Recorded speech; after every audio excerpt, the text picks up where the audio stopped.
My brothers and sisters, the very first step when we talk about struggling in life is to admit to ourselves that yes, life is full of struggle. There is no human being on earth who is free from challenge. Sometimes we look at others and we imagine they have it easy. But the reality is, every single one of us is carrying a burden. Some people carry it openly, you can see it. Others carry it silently, you may never know.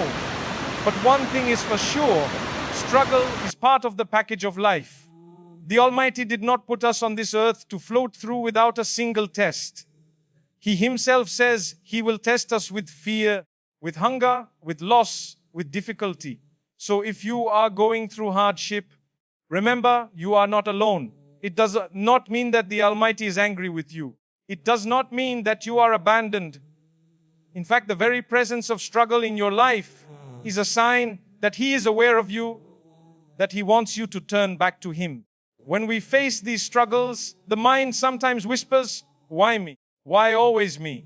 But pause for a moment and realize that every difficulty carries within it a lesson and an opportunity.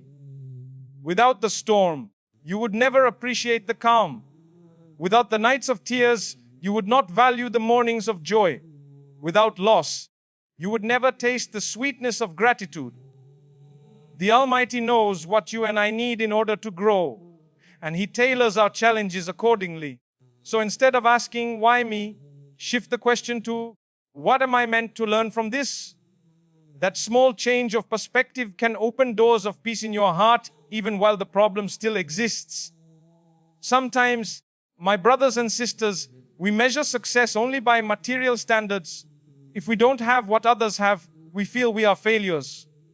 But let me remind you, the true measure of your success is not how much you own. It is how connected you are to the Almighty while you own it or while you don't. There are people with wealth who cry themselves to sleep every night, and there are those with very little who sleep in complete contentment.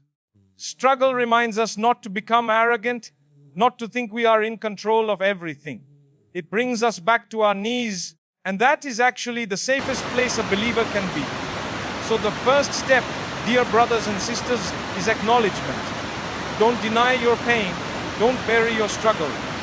Accept that it is part of the journey, and then remember that the one who placed you in that situation is the very same one who holds the solution. My beloved brothers and sisters, when you are struggling, one of the most powerful gifts you have been given is the gift of dua. Sometimes we take it lightly because it seems so simple, just raising your hands, just calling out with your heart, just whispering to the Almighty. But do you realize what is actually happening when you make dua? You are connecting directly with the Lord of the worlds, the one who created you, who knows you better than you know yourself, who understands your tears even before they fall, who hears your words even before you utter them. That is not a small thing.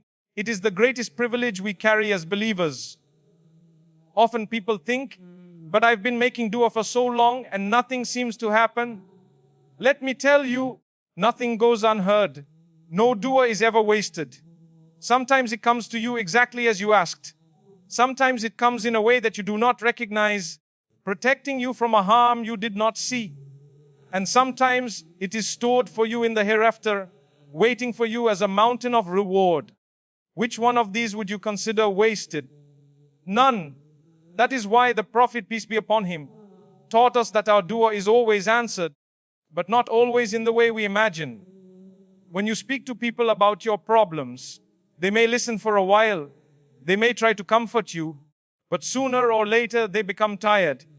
Yet when you turn to the Almighty, He never tires of listening to you. In fact, He loves it when you call upon Him. He loves it when you persist, when you come back again and again, even with the same request, even with the same tears. The very act of calling out is a form of worship. Imagine, even before the answer arrives, you are already rewarded for just raising your hands and asking. Sometimes we think we need fancy words or long supplications. But remember, dua is from the heart.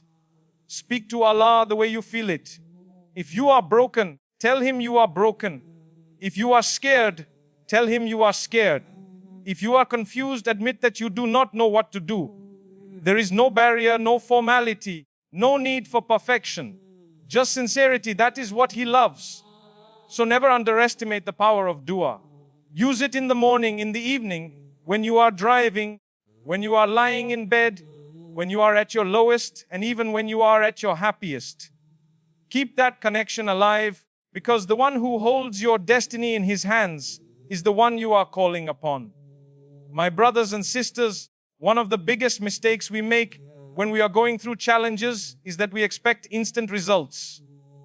We make dua once or twice, and when nothing seems to change, we begin to feel disappointed. But let me remind you, consistency in calling out to Allah is what truly brings results. The Almighty does not ask you for perfection. He asks you to keep coming back again and again until the moment arrives when He knows the time is right. Sometimes that moment is sooner than you think, sometimes it is much later, but every time you return to Him, you are building a relationship, you are strengthening your faith, and you are proving to yourself that your trust lies only in Him. Think of it this way. When you knock on someone's door once, they might not hear you. When you knock again and again, eventually they respond. Of course, Allah hears you the first time, but the repeated knocking is not for Him. It is for you. It softens your heart. It reminds you of your need. It humbles you. And it teaches you patience. Without that persistence, we would become arrogant, demanding everything instantly. But when you keep making dua without giving up, you are training your soul to understand that nothing comes before its time and that nothing comes except by His will. Consistency also proves sincerity. Imagine a child who asks their parent for something once and then walks away as if it didn't matter. Compare that to a child who keeps asking, who keeps coming back, who shows they truly want it. Which request do you think is taken more seriously? The Almighty, in His infinite mercy, already knows your heart, but He loves to see that persistence. He loves to see that you are not giving up, that you are still hopeful, that you believe in His promise. That is why every dua you make is a testimony of faith, even if you repeat the same dua for years. And remember, my brothers and sisters, that sometimes you don't see the change because it's happening in ways you cannot measure. Perhaps the dua you make today is protecting you from a calamity tomorrow. Perhaps the dua you repeat every night is holding your family together without you even realizing.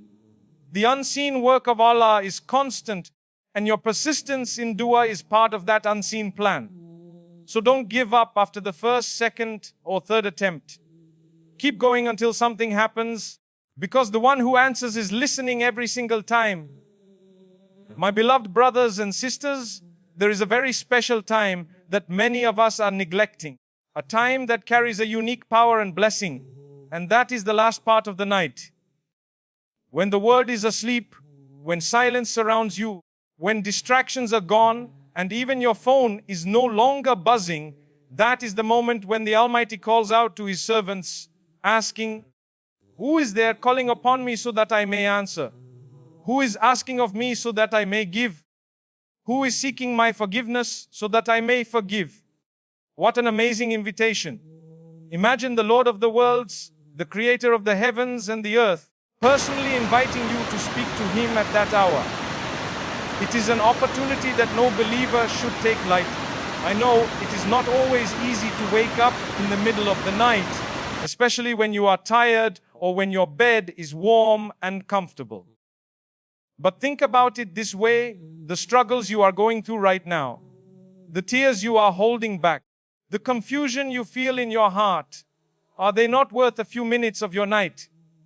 Would you not sacrifice a small portion of sleep if it meant peace of mind, clarity, and the help of Allah? The effort of waking up is temporary, but the result of that sincere dua at night can transform your entire life. At that time, you do not need long recitations or hours of prayer. Even if you wake up for just 10 minutes, make wudu, stand before your Lord, and speak to Him from the depths of your heart, it is enough. Even if all you can manage is to raise your hands and cry, those tears are more powerful than words. The Almighty knows what you want, what you fear, and what you need before you even mention it. But the act of turning to Him shows your sincerity, your dependence, and your faith. Those who have experienced it will tell you, the peace that descends upon the heart at that hour is unlike anything else. You may still wake up to the same problems in the morning, but suddenly you feel lighter, more hopeful, more certain that Allah has heard you. And that certainty itself is a gift, because it allows you to face the day with courage instead of despair. So, my brothers and sisters, if you are struggling in life, try it tonight. Wake up in the quiet of the night and pour your heart out to the one who never turns away.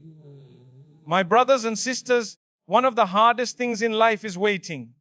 We live in a world where everything is instant. Instant messages, instant deliveries, instant results.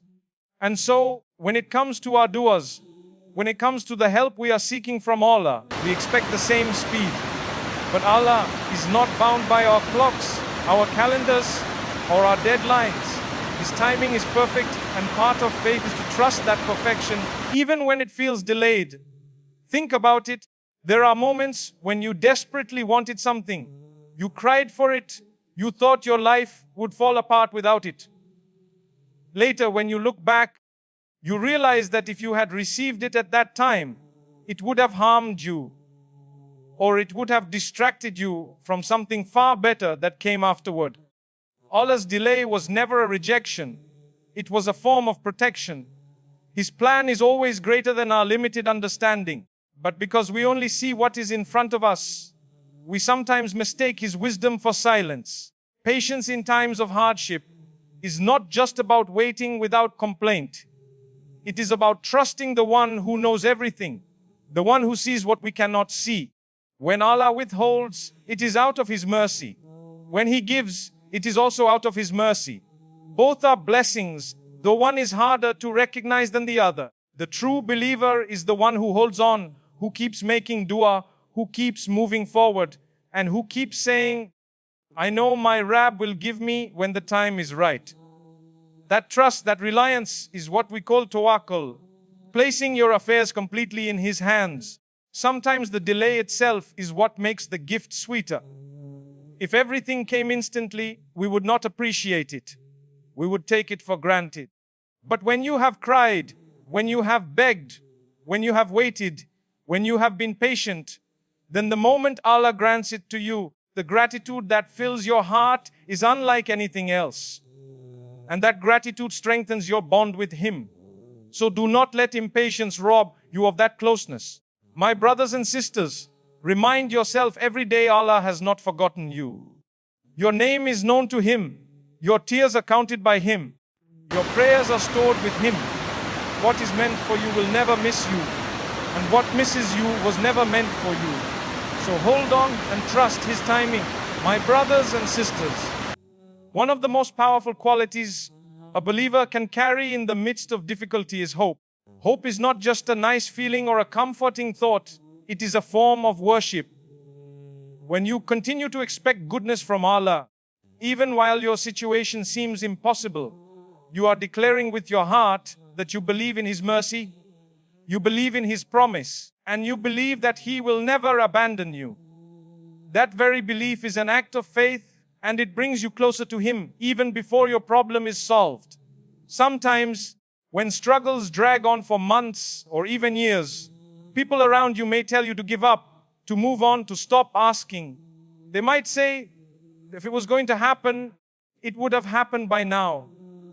But a believer knows that the treasures of Allah are limitless, and His mercy cannot be cut off by time. The same Lord who provided for you yesterday is fully capable of providing for you tomorrow. And He is the same Lord who has promised that after hardship, there will always be ease. That promise alone should keep the flame of hope alive in your heart. Never think that your dua is too small or your problem too big. Nothing is too small for Allah's attention, and nothing is too big for His power. The very fact that you are able to raise your hands, shed tears, and call out to Him is already a sign that He wants to give you something. The door of hope remains open as long as you are alive, And the only time it closes is when you give up on yourself and stop asking. That is why we are reminded never to despair of the mercy of Allah, because despair is like turning your back on the one who has promised to forgive, to heal, and to provide. And do you know, my brothers and sisters, sometimes the hope you carry in your heart during dark times becomes the light that guides you through. Even before the problem is lifted, just having that certainty that Allah has heard you allows you to breathe, to keep moving, and to keep smiling despite the pain. That hope strengthens your patience, it softens your heart, and it keeps you connected to the Almighty in ways that ease alone could never achieve. So never let go of hope.